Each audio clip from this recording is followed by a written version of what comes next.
On March 14, 1912, a crowded courtroom in Hillsville, Virginia, exploded with gunfire. When the shooting started, people started scattering.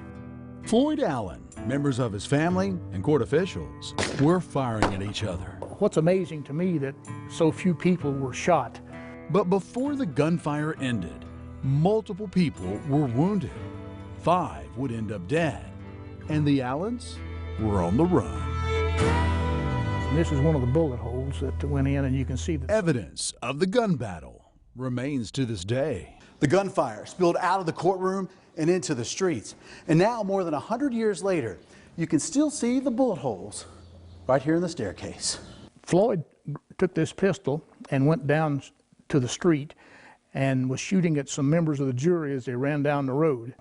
Dexter Goad, the clerk of court, who had been shot in the face, the bullet had gone in his right cheek and came out the back of his neck, missed all the important parts, knocked his collar button off. Stop, Floyd!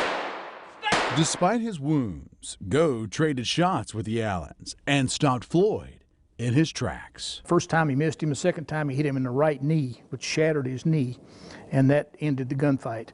Except for Floyd fired 2 shots back at Dexter, and you still see the bullet holes in the 8th and the 13th step. So the Allens got on their horses.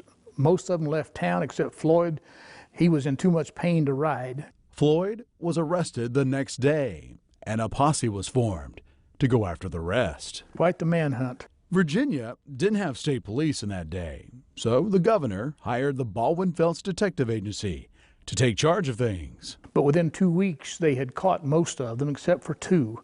Sidney Allen and his nephew Wesley Edwards, they wound up in Des Moines, Iowa, and they weren't captured until September that year. Floyd and his son Claude were quickly brought to trial for capital murder, both convicted and sentenced to die in the electric chair. I guess things were not quite so technical in 1912.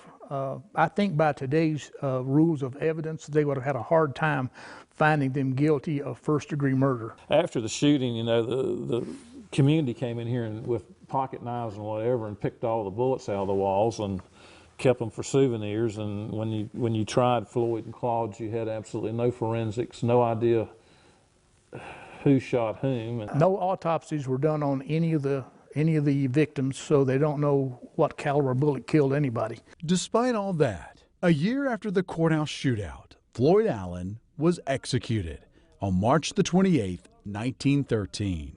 His son Claude executed just minutes later. The bodies of Claude and Floyd Allen were brought back here to the old home place here in Cana, Virginia. It was estimated that about 5,000 people came to the home and viewed the bodies.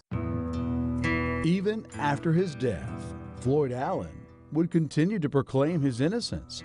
His original tombstone made one last jab at his enemies, which said that they had been judicially murdered by the state of Virginia.